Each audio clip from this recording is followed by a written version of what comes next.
The name William Wells Brown appears in no major American literature textbook used in high schools across the country. Yet, in 1853, this man published Clotel, the first novel ever written by an African-American, a groundbreaking achievement that should have secured his place alongside Hawthorne and Melville in the pantheon of American letters. But there's a reason his story was buried, a reason that goes far deeper than simple neglect or oversight. Brown wasn't just a novelist. He was a fugitive slave who escaped Kentucky in 1834. And the secrets he carried about the Southern aristocracy, secrets involving Thomas Jefferson himself, the author of the Declaration of Independence, made him dangerous. For decades after his book's publication, his work was banned in multiple states. His lectures were violently disrupted by angry mobs, and his name was systematically erased from the historical record with a thoroughness that suggests deliberate intent. What did William Wells Brown know that made the establishment so afraid? What truths did he expose that were so threatening they had to be buried for over a century? And why, even today, do most Americans graduate high school without ever hearing his name? Before we continue with the story of William Wells Brown, I need you to do something. If you're hearing this and you love uncovering the hidden chapters of American history, the stories they don't teach in school, the voices that were silenced, the truths that were buried, hit that subscribe button right now and leave a comment telling me what state or city you're listening from. I want to know where my fellow history seekers are because this story belongs to all of us. Now, let's go back to where it all began. The story of William Wells Brown doesn't start with triumph or literary acclaim. It starts in the suffocating heat of a Kentucky plantation in 1814, where a boy learned that his very existence was a secret someone wanted desperately to keep. Lexington, Kentucky, in the year 1814, was a city of profound contradictions, a place where the highest ideals of civilization existed, side by side, with the most brutal forms of human exploitation. Known throughout the region as the Athens of the West, Lexington boasted Transylvania University, one of the finest institutions of higher learning west of the Allegheny Mountains. The city streets were lined with elegant, federal-style homes, their columns gleaming white in the summer sun. Lawyers, doctors, and merchants conducted business in well-appointed offices. Cultural societies met to discuss philosophy and literature. To the casual observer, Lexington appeared to be a beacon of enlightenment on the frontier. But beneath this veneer of civilization lay an economy built entirely on human bondage. The wealth that paid for those elegant homes that funded the university that allowed the merchants to prosper. All of it flowed from hemp and tobacco and from the labor of thousands of enslaved people who worked the surrounding plantations. From dawn until well past dusk, the city was also a major hub for the domestic slave trade. With auction houses where human beings were bought and sold like livestock, their families torn apart, their futures determined by the highest bidder. It was into this world of contradictions that William was born sometime in the spring of 1814 on a plantation several miles outside of Lexington. His mother was a woman named Elizabeth, who had been enslaved since birth. She was intelligent and resourceful with a quiet strength that would later be reflected in her son. She worked in the main house of the plantation, which belonged to a physician named Dr. John Young. William's father was white, a relative of Dr. Young, though the exact relationship was never openly acknowledged. This was not uncommon in the slaveholding South. Throughout the region, the children of such unions lived in a peculiar and painful limbo, enslaved by law, yet bearing the features and sometimes even the mannerisms of the men who owned them. William's skin was lighter than his mother's, his features sharper, his hair less tightly curled. These physical markers set him apart from the other enslaved children on the plantation. And that difference would shape every moment of his life. From his earliest memories, William was aware of the fundamental truth of his existence. He was property. He could be sold, traded, or given away at any moment at the whim of his owner. He had no legal rights, no claim to his own body, no future beyond what Dr. Young decided for him. The law did not recognize him as a person, but as a thing, chat, no different in the eyes of the law than a horse or a plow. And yet, William also understood something else, something he saw in the furtive glances between his mother and certain members of the Young family. Something whispered in the slave quarters late at night when the white folks were asleep. There were secrets in that house. Secrets about bloodlines and paternity. Secrets about who his father really was and why. Dr. Young sometimes looked at him with an expression that was hard to read. Not quite guilt, not quite recognition, but something in between. Elizabeth never spoke openly about William's father. It was too dangerous. But she made sure her son understood that he was different, that he had to be careful, that he had to watch and learn, and never ever draw too much attention to himself. She taught him to read the moods of white people, to anticipate their needs, to make himself useful without making himself threatening. These were survival skills, and she drilled them into him from the time he could walk. As a young child, William was assigned light duties around the plantation. He fetched water from the well, ran errands between the main house and the outbuildings, and sometimes served at table when Dr. Young had guests. He was bright and observant with a quick mind that absorbed everything around him. He watched how the white people spoke to each other, how they conducted business, how they made decisions. He listened to their conversations about politics and philosophy, about the rights of man and the nature of liberty, and he noticed the profound hypocrisy at the heart of it all. These men who spoke so eloquently about freedom while holding other human beings in chains. Dr. Young was not the cruelest of masters. He did not beat his slaves without cause, and he provided adequate food and shelter, but he was still a master, and the system he upheld was one of absolute control. William saw enslaved people whipped for small infractions, for being late to work, for talking back, for trying to learn to read. He saw families separated when Dr. Young sold someone to pay off a debt. He saw the constant grinding fear that permeated life in the quarters, the knowledge that at any moment everything could be taken away. In 1816, when William was about 2 years old, Dr. Young made a decision that would change the course of William's life. The doctor decided to move his household to Missouri, a territory on the edge of the American frontier. Missouri was being rapidly settled by white Americans, many of them from Kentucky and other slave states, and they were bringing the institution of slavery with them. Dr. Young saw opportunity there. New land, new patients, new sources of income. The journey from Kentucky to Missouri was long and arduous. William was too young to remember much of it, but his mother would later tell him about the weeks spent traveling by wagon and flatboat, the camps along the way, the river crossings. For the enslaved people making the journey, it was a time of profound anxiety. They were being taken further from everything they knew, deeper into a wilderness, where escape would be even more difficult, where the chances of ever seeing family members left behind would become vanishingly small. Dr. Young settled his family in St. Charles County, Missouri, not far from St. Louis. The area was still relatively wild with dense forests and few roads. The work of establishing a new plantation was backbreaking. Trees had to be cleared, fields had to be plowed, buildings had to be constructed.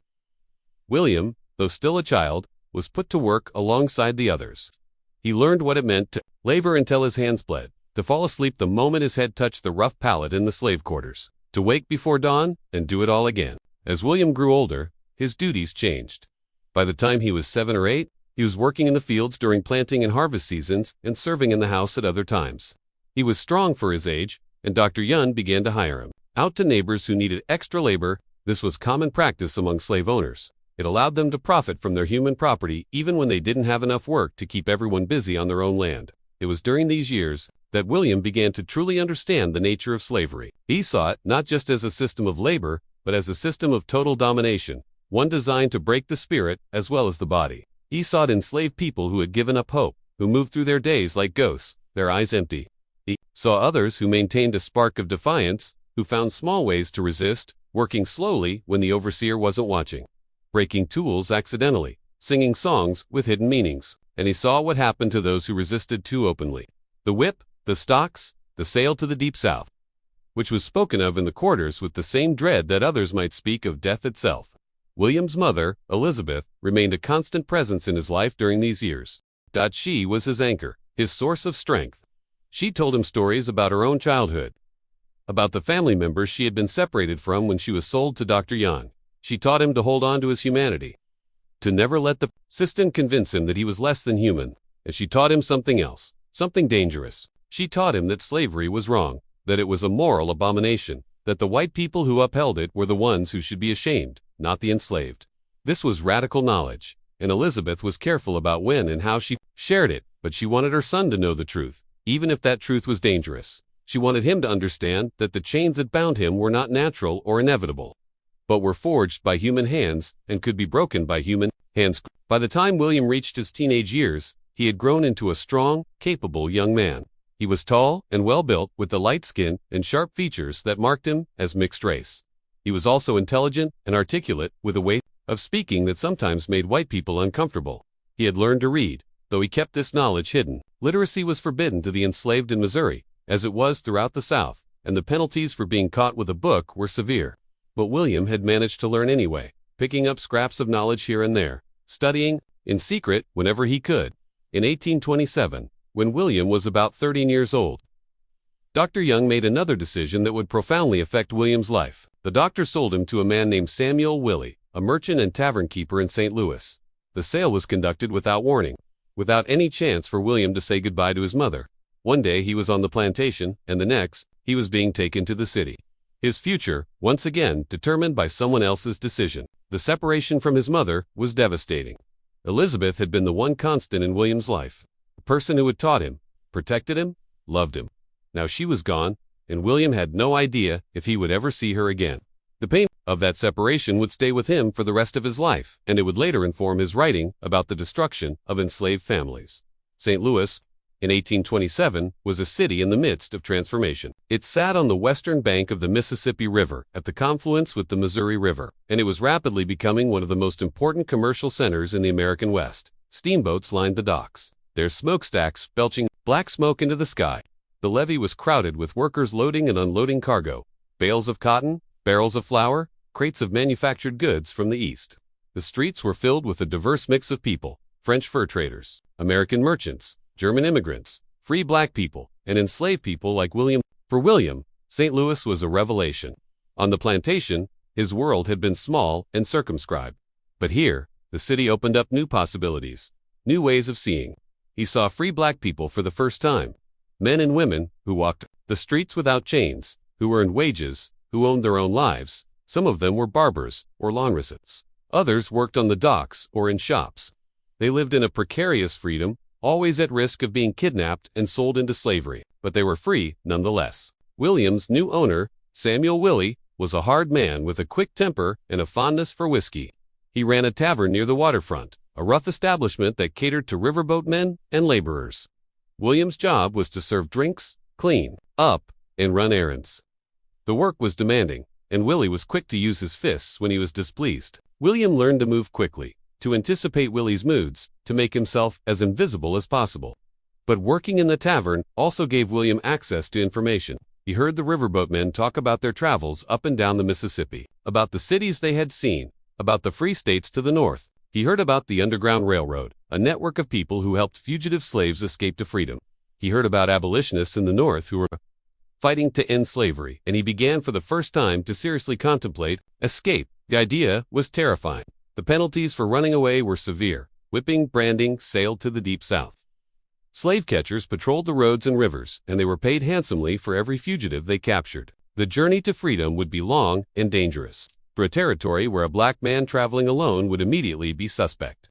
And even if William made it to a free state, he would still be a fugitive, subject to capture and return under the Fugitive Slave Act. But the alternative, spending the rest of his life in bondage, never knowing freedom, never having control over his own destiny, was unbearable. William began to plan carefully and methodically. He saved scraps of food. He studied maps when he could get his hands on them. He listened to every conversation about the geography of the region, about the roads and rivers, about the locations of free states. In the winter of 1829, William's life took an even darker turn. Samuel Willie, facing financial difficulties, hired William out to a man named James Walker. Walker was a slave trader, one of the most despised professions in a society that already accepted slavery. Even many slave owners looked down on slave traders, seeing them as vultures who profited from human misery. But Walker didn't care about respectability. He cared about profit. Walker's business model was simple and brutal. He would travel through Kentucky and Missouri, purchasing enslaved people from owners who needed cash or who wanted to get rid of troublesome slaves. He would then transport these people down the Mississippi River to the cotton plantations of the Deep South, Louisiana, Mississippi, Alabama, where the demand for labor was insatiable and the prices were higher. The journey was known in the slave quarters as being sold down the river, and it was spoken of with absolute dread. The cotton plantations of the Deep South were notorious for their brutality, their high mortality rates, their utter disregard for human life. William's job was to help Walker manage his human cargo. It was a position that filled him with shame and rage. He was complicit in the suffering of others, even though he himself was enslaved and had no choice in the matter. He saw things during those months that would haunt him for the rest of his life. Walker would gather groups of enslaved people, sometimes as many as 30 or 40 at a time, and march them to the riverbank. The captives were chained together in coffles, long lines of people shackled at the wrists and ankles. They walked for miles, their feet bleeding, their bodies exhausted. Those who couldn't keep up were whipped. Those who collapsed were dragged. At the riverbank, they were loaded onto flatboats for the journey downriver. The boats were crowded and filthy, with barely enough room for everyone to sit. The captives were exposed to the elements. The scorching sun during the day, the cold and damp at night. They were given minimal food and water, just enough to keep them alive until they could be sold. Many fell ill with dysentery or fever. Some died during the journey, and their bodies were thrown overboard without ceremony, disappearing into the muddy waters of the Mississippi. William was forced to witness all of this. He helped chain the captives, he helped load them onto the boats, he helped guard them during the journey, making sure no one tried to escape. And every moment of it tore at his soul. He saw mothers separated from their children, the children screaming as they were pulled away, the mothers collapsing in grief. He saw husbands and wives torn apart, their pleas for mercy ignored. He saw young women who knew what awaited them on the plantations, not just hard labor, but sexual exploitation at the hands of overseers and owners. He saw men who had been skilled craftsmen reduced to field hands, their years of training and experience rendered worthless. And he saw the slave markets of New Orleans, where human beings were displayed on auction blocks like livestock. The auctioneers would make the captives strip to their undergarments so that buyers could inspect their bodies, checking their teeth, their muscles, their scars. Women were subjected to particularly degrading examinations. The buyers would poke and prod, asking questions about health and work history, negotiating prices as if they were buying horses or cattle. On one particular trip in the spring of 1830, Walker purchased a young woman named Elisa. She was in her early 20s with dark skin and intelligent eyes that held a quiet dignity despite her circumstances.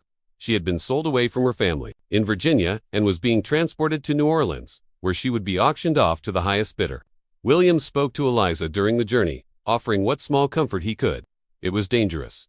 Walker didn't like his assistants fraternizing with the merchandise, but William couldn't help himself. There was something about Eliza that reminded him of his mother, a strength and resilience that refused to be broken. Eliza told him about her life before. She had grown up on a tobacco plantation in Virginia, where she had worked in the main house. The mistress's daughter, a girl about Eliza's age, had secretly taught her to read, sharing books and lessons when no one else was around. It was an act of kindness that could have gotten them both severely punished. But the girl had done it anyway, believing it was the right thing to do. Eliza had been happy as an enslaved person could be. She had friends in the quarters, a community that supported each other. She had even fallen in love with a young man named Samuel, and they had talked about jumping the broom, the informal marriage ceremony that enslaved people used since they were not allowed to legally marry. But then the master had died, and his estate had to be settled. Elisa was sold to pay off debts. She was taken from Virginia in chains, never given a chance to say goodbye to Samuel or her friends or the mistress's daughter who had taught her. Teresa had been sold to a trader in Kentucky and then sold again to Walker. And now she was being taken to New Orleans, further and further from everything she had ever known. As Elisa told her story, William saw tears in her eyes, but she didn't let them fall. She held herself with a dignity that was almost painful to witness. She was intelligent, articulate, and full of life. Yet, she was being treated like an animal, her humanity denied at every turn. When they reached New Orleans, Eliza was sold to a plantation owner from Mississippi. William watched as she was led away, her head held high despite the chains on her wrists. He never saw her again, but he never forgot her. She became, in his mind, a symbol of everything that was wrong with the system. A system that reduced human beings to commodities, that destroyed families, that crushed hope and love and dignity under the weight of profit and power. It was after that trip that William made his decision. He would escape. He would risk everything. His life, his safety, the possibility of ever seeing his mother again for a chance at freedom. He couldn't continue to be complicit in the suffering of others. He couldn't continue to live as property. He had to try, even if the attempt cost him his life. William's first attempt to escape came in the fall of 1833. By this time, he was no longer working for James Walker. Samuel Willie had hired him out to a steamboat captain who needed an extra hand for a journey up the Ohio River. The steamboat was a magnificent vessel, one of the new sideweirs that were revolutionizing river travel. It had multiple decks, a grand saloon with chandeliers and private cabins for wealthy passengers. William's job was to work in the engine room, shoveling coal into the furnaces that powered the steam engines. The work was hot, dirty, and exhausting, but William didn't mind. The steamboat traveled to Cincinnati, Ohio, a free state just across the river from Kentucky. William had heard about Cincinnati from other enslaved people. It was known as a haven for fugitives with a large free black community and active abolitionist networks. If he could just get off the boat and disappear into the city, he might have a chance. William planned his escape carefully. He waited until the steamboat was docked in Cincinnati, until the crew was busy unloading cargo and the passengers were disembarking. Then, in the confusion, he simply walked away. He left the boat, walked up the levee, and disappeared into the streets of the city. For a few hours, William felt something he had never felt before: freedom. He walked through the streets of Cincinnati, marveling at the sight of black people who were free, who walked with their heads held high, who were not afraid. He saw black-owned businesses, black churches, black families, living their lives without the constant threat of violence and separation. But William's freedom was short-lived. He had no money, no contacts, no plan beyond getting off the boat, and he was conspicuous, a young black man with no papers, no explanation for his presence in the city. Within hours, he was spotted by slave catchers, professional bounty hunters who made their living capturing fugitive slaves and returning them to their owners for a reward.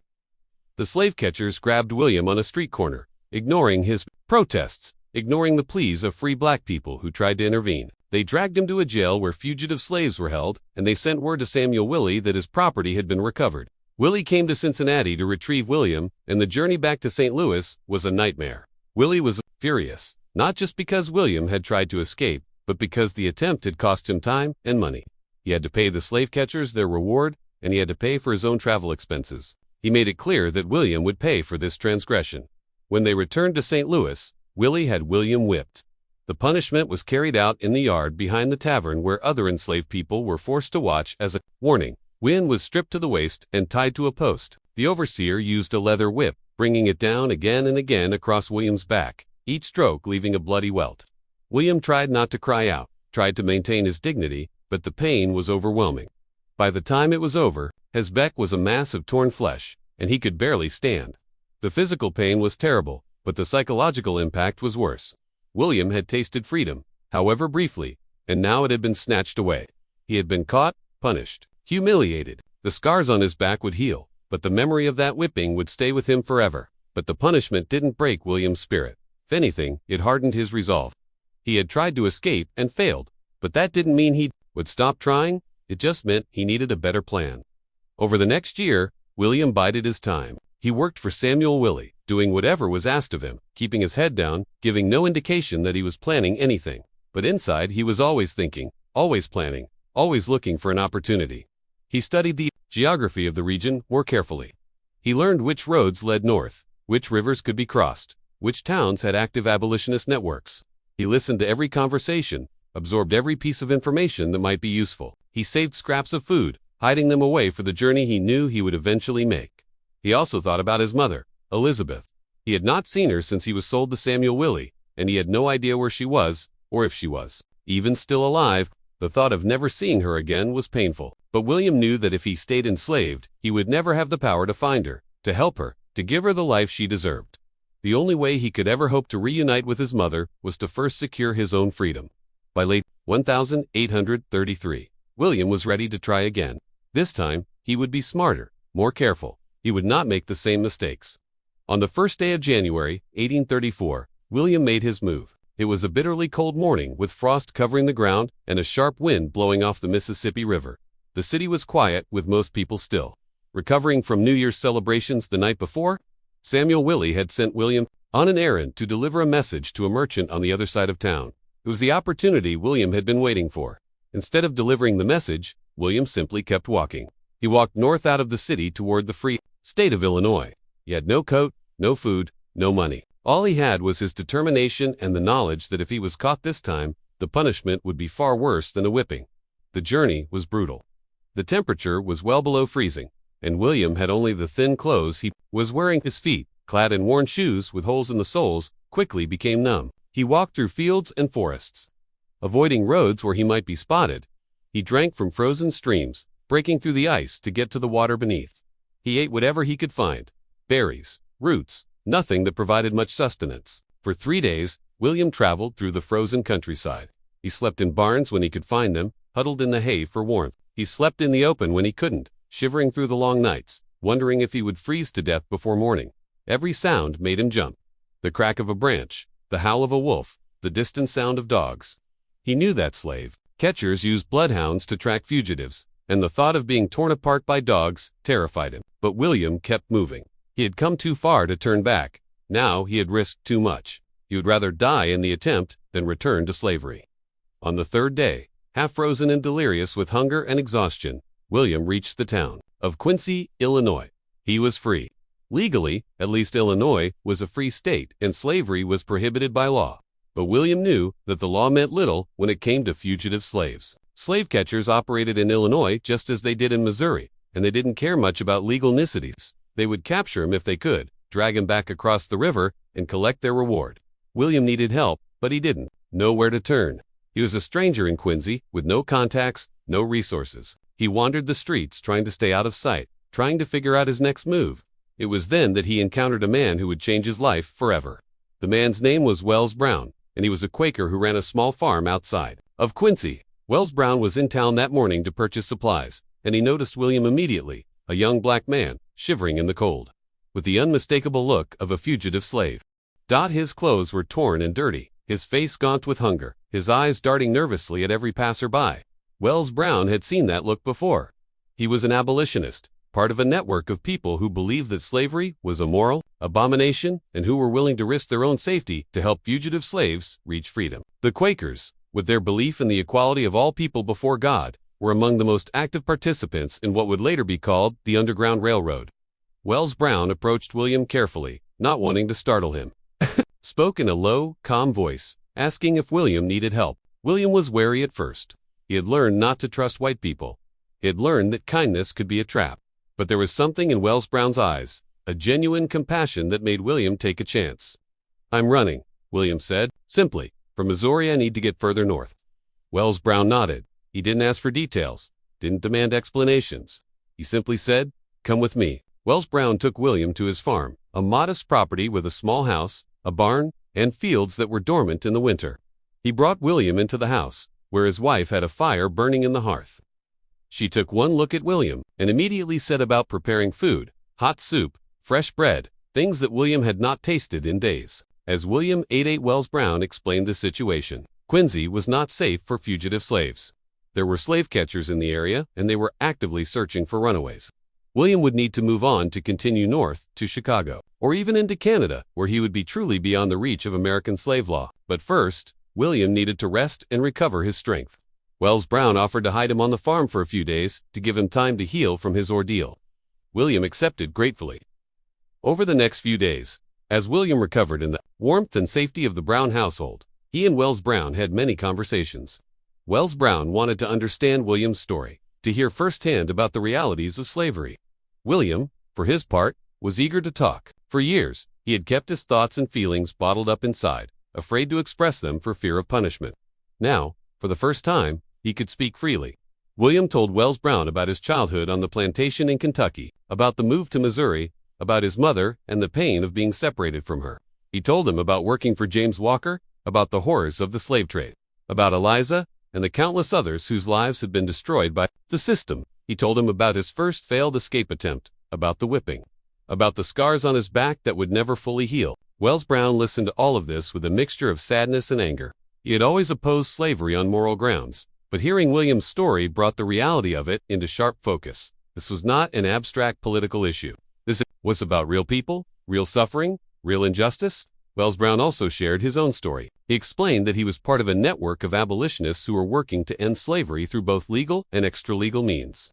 Some focused on political action, lobbying for laws that would restrict or abolish slavery. Others focused on direct action, helping fugitive slaves escape to freedom.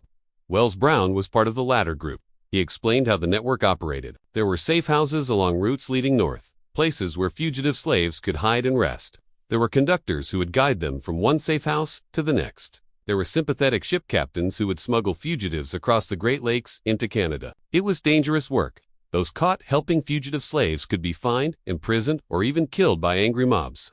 But Wells Brown and others like him believed it was their moral duty. After several days, when William had regained his strength, Wells Brown helped him prepare for the next leg of his journey. He gave William warm clothes, food for the road, and money, a precious commodity that William had never possessed before. He also gave William a letter of introduction to other abolitionists further north, people who could provide additional help. But perhaps most importantly, Wells Brown gave William something intangible: hope. He showed William that there were white people who believed in justice, who were willing to risk their own safety to help others, who saw enslaved people not as property, but as human beings deserving of freedom and dignity. When it was time for William to leave, Wells Brown walked with him to the edge of the farm. The two men shook hands, And Wells Brown said something that William would never forget. "You are a free man now. Live like one." William continued his journey north, traveling through Illinois and into Wisconsin. The journey was still dangerous, but it was easier now that he had resources and contacts. He stayed at safe houses along the way, guided by conductors who knew the routes and the risks. He traveled mostly at night, hiding during the day, always alert for the sound of pursuing slave catchers. Finally, after weeks of travel, William crossed into Canada. He took a ferry across Lake Erie, and when he stepped onto Canadian soil, he felt a weight lift from his shoulders. He was truly free. Now, the laws of the United States no longer applied to him. He could not be captured and returned to slavery. He was his own man. But freedom, William quickly discovered, was not the end of his journey. It was the beginning. In Canada, William settled in the town of St. Catharines, a community in the Niagara region that had a significant population of fugitive slaves. The town was a refuge, a place where people who had escaped bondage could start new lives. But starting over was not easy. William had no money, no possessions, no trade skills that were immediately marketable. He worked odd jobs, loading cargo on the docks, chopping wood, doing whatever manual labor he could find. The pay was low and the work was hard, but it was his work. He was earning wages for his own labor, not enriching a master that made all the difference. But William wanted more than just survival. He wanted to educate himself, to make up for the years of learning that had been stolen from him. He had learned to read as a child, but his education had been rudimentary at best. Now, with time and freedom, he set about educating himself in earnest. He spent every spare penny on books. He read history, philosophy, literature. He read the speeches of abolitionists like William Lloyd Garrison and the writings of former slaves like Frederick Douglass. He studied grammar and rhetoric, teaching himself to write with clarity and power. He read late into the night by candlelight, his mind hungry for knowledge. William also began to write himself. At first, his writings were simple letters to other fugitive slaves, essays about his experiences, short accounts of life in bondage. But he had a gift for language, a way of capturing the horror and humanity of slavery in words that moved people. His writing was raw and honest, filled with vivid details and emotional truth. In 1836, William moved to Buffalo, New York, a bustling city on the American side of the border. Buffalo was a hub of abolitionist activity, and William was drawn to the movement. He began attending meetings of the local anti-slavery society, where he met other activists who were working to end slavery through political action, moral persuasion, and direct assistance to fugitive slaves.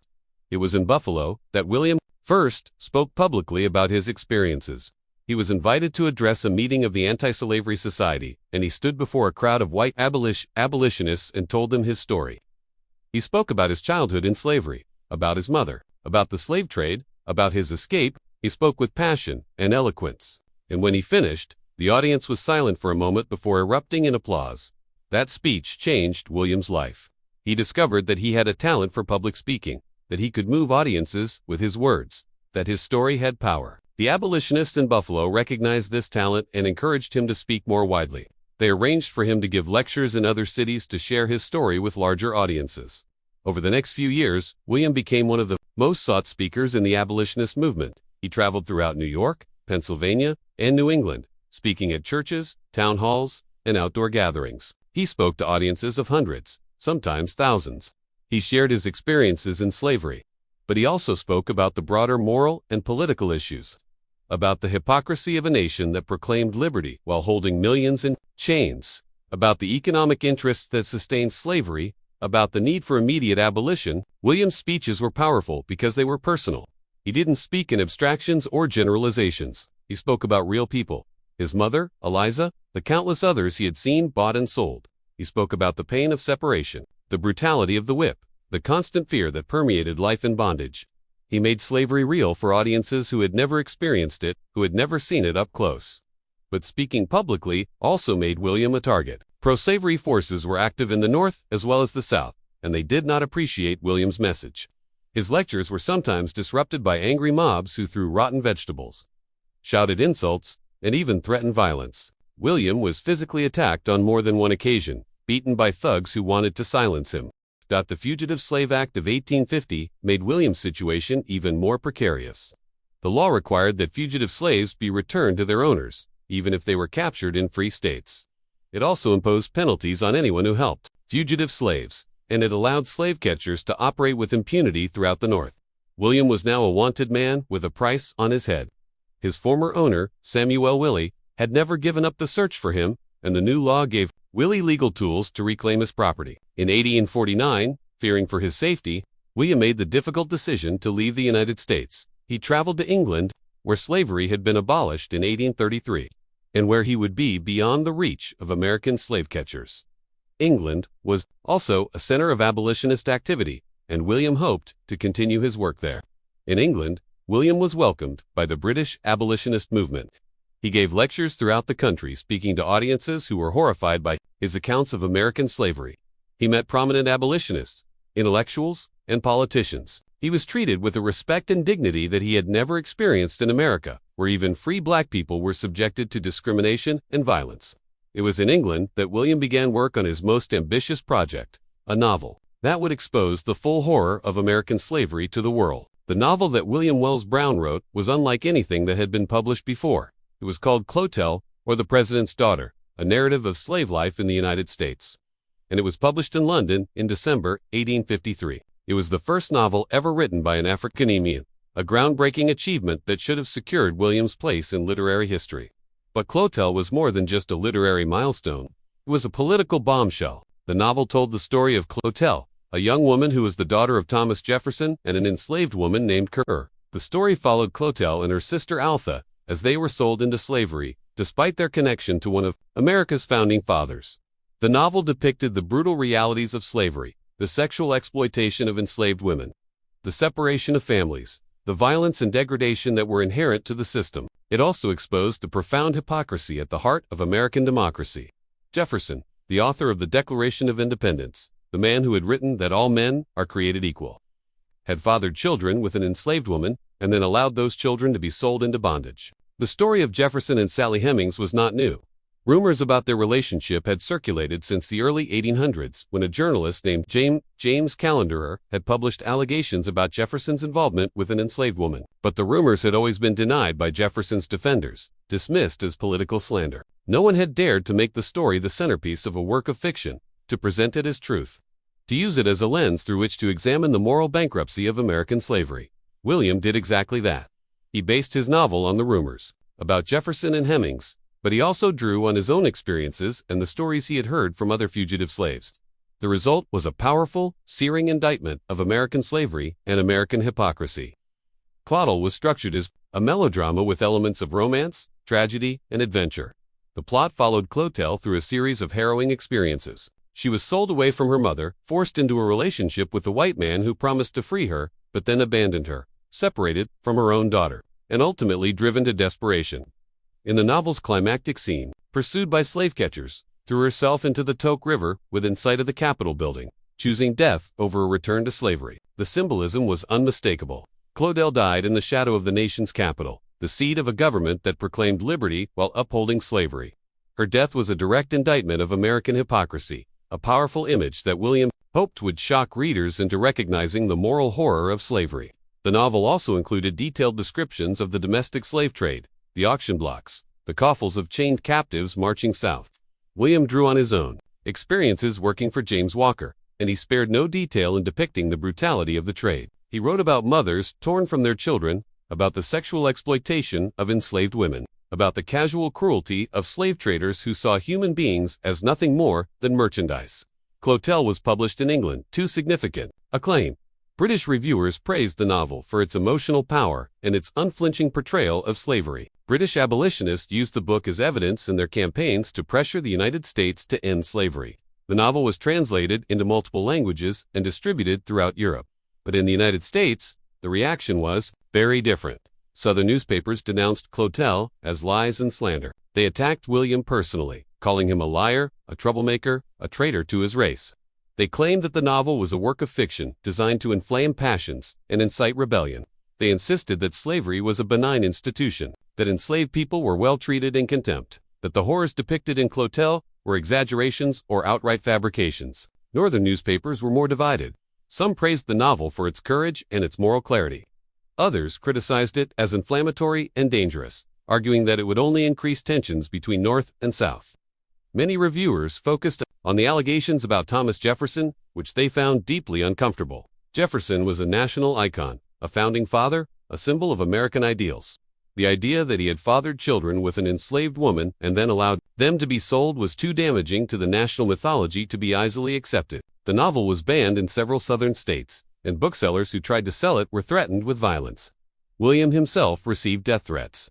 Letters arrived at his residence in England, some containing graphic descriptions of what would happen to him if he ever returned to the United States. Pro-slavery activists in England disrupted his lectures, shouting him down, throwing objects, trying to intimidate him into silence. But William refused to be silenced. He continued to speak, to write, to fight. He published more books, a travel narrative called 3 Years in Europe, a play called The Escape, or A Leap for Freedom, a history of black soldiers in the American Revolution called The Negro in the American Rebellion. He became one of the most prominent black intellectuals of his time, a voice that could not be ignored. In 1854, British abolitionists raised money to purchase William's freedom from Samuel Wheely. The transaction was a legal formality. William was already free in any meaningful sense, but it meant that he could return to the United States without fear of being captured and re-enslaved. William returned to America in 1854, and he immediately resumed his work as a lecturer and writer. During the Civil War, William worked as a recruiter for black soldiers, helping to organize regiments that would fight for the Union and for the freedom of enslaved people. He also worked as a physician, using medical knowledge he had acquired over the years to treat wounded soldiers. After the war, he continued to write and speak, advocating for the rights of newly freed black Americans. But even as William's fame grew, there were forces working to erase him from history. The story he had told in Clotel, the story of Jefferson and his enslaved children, the story of the brutal realities of slavery, was too uncomfortable, too damaging to the national narrative. As the nation tried to reconcile after the Civil War, as North and South sought to move forward, uncomfortable truths were quietly buried. After the Civil War ended in 1865, the United States entered a period known as Reconstruction. For a brief time, it seemed as though the nation might truly live up to its founding ideals. The 13th Amendment abolished slavery. The 14th Amendment granted citizenship to all people born in the United States, including formerly enslaved people. The 15th Amendment prohibited racial discrimination in voting. Black Americans seized these opportunities. They voted, ran for office, and won elections. Black men served in Congress, in state legislatures, as judges and sheriffs. Black communities built schools, churches, and businesses. For a moment, it seemed as though the promise of freedom might actually be fulfilled, but the backlash was swift and brutal. White supremacists in the South organized violent campaigns to restore white dominance. The Ku Klux Klan terrorized black communities, burning homes, lynching black men, driving black voters away from the polls. Northern support for Reconstruction waned as white Americans grew tired of the Negro question and wanted to move on. By Reconstruction was effectively over, and the South was left to implement a new system of racial control. Jim Crow. Under Jim Crow, black Americans were systematically disenfranchised, segregated, and subjected to violence and discrimination. The gains of Reconstruction were rolled back, and part of this process involved controlling the narrative about slavery and the Civil War. History was rewritten to downplay the horrors of slavery and to romanticize the Old South. Textbooks taught that slavery had been a benign institution, that enslaved people had been happy and well cared for, that the Civil War had been about states' rights rather than slavery. The contributions of black Americans as soldiers, as activists, as writers and intellectuals were systematically erased from the historical record. William Wells Brown was one of the victims of this erasure. His books went out of print. His name disappeared from literary anthologies and history textbooks. The novel that should have secured his place in American literature, Clotel, the first novel by an African-American, was forgotten.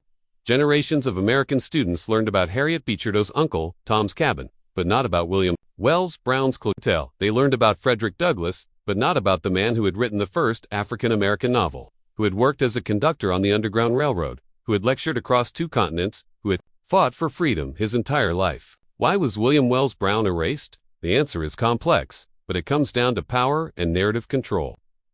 William Wells Brown was dangerous because he told the truth. He exposed the brutal realities of slavery in vivid, unflinching detail. He implicated Thomas Jefferson, one of the nation's founding fathers, in the system of slavery.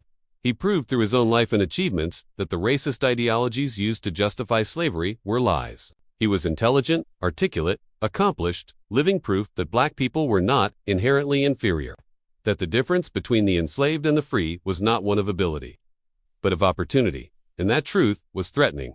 For the system of slavery to function, it required a lie. A lie that black people were suited for bondage, that they were incapable of self-governance, that they were fundamentally different from white people.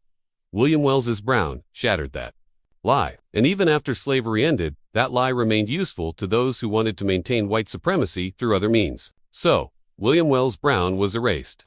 His books were allowed to go out of print. His name was left out of textbooks. His achievements were forgotten. It was a deliberate act of historical amnesia designed to maintain a particular narrative about American history, a narrative that minimized the horrors of slavery, that celebrated the Founding Fathers without acknowledging their complicity in human bondage, that erased the contributions of black Americans. William Wells Brown died in 1884 at the age of 70. He had lived an extraordinary life from enslaved child to fugitive to an internationally renowned author and activist. He had written multiple books, given hundreds of lectures, helped dozens of people escape slavery. He had fought for freedom and justice his entire life. But by the time he died, he was already being forgotten. It wasn't until the late 20th century that scholars began to rediscover William Wells Brown. Historians and literary critics digging through archives and old newspapers found his books, his letters, his speeches. They pieced together his story and began to restore his place in American history. Today, Clotel is recognized as a landmark work of American literature. It's taught in universities, analyzed in scholarly journals, celebrated as a pioneering achievement. Scholars have confirmed that the rumors about Thomas Jefferson and Sally Hemings were true. DNA evidence has proven that Jefferson fathered at least one of Hemings's children, and possibly all six. The story that William Wells Brown told in Clotel, the story that was dismissed as slander and lies, was true. But even today, William Wells Brown is not widely known. Most Americans have never heard of him. Most high school students never encounter his work. He remains a footnote in American history when he should be a central figure. The erasure of William Wells Brown is not just a historical curiosity. It's a reminder of how history is shaped, how narratives are controlled, how inconvenient truths are buried. It's a reminder that the stories we tell about the past have power. Power to inspire, to educate, to challenge, to change. William Wells Brown spent his life fighting for freedom, not just his own, but for all people held in bondage. He risked everything to escape slavery. And then he risked everything again to tell the truth about it. He wrote books that exposed the hypocrisy of a nation that proclaimed liberty while denying it to millions. He gave voice to the voiceless, and he refused to be silenced. And yet, for more than a century, his voice was silenced anyway, not by chains, but by the deliberate eraser of his legacy. The question we have to ask ourselves is this: what other stories have been buried? What other voices have been silenced? What other truths are we not being told? History is not a fixed objective record of the past. It's a narrative constructed by people with particular perspectives and particular interests. And those who control the narrative have the power to shape how we understand the past, how we see the present, and how we imagine the future. William Wells Brown's story is a testament to the resilience of the human spirit. It's a story of courage, determination, and hope. But it's also a warning. It's a warning about the fragility of memory, about how easily history can be rewritten, about how the powerful will always try to control the narrative. But it's also a call to action. Because the only way to prevent the erasure of history is to remember it, to tell it, to pass it on. William Wells Brown's story survived because people refused to let it die. Scholars dug through archives, pieced together fragments, brought his story back to light, and now it's our responsibility to make sure it's never forgotten again.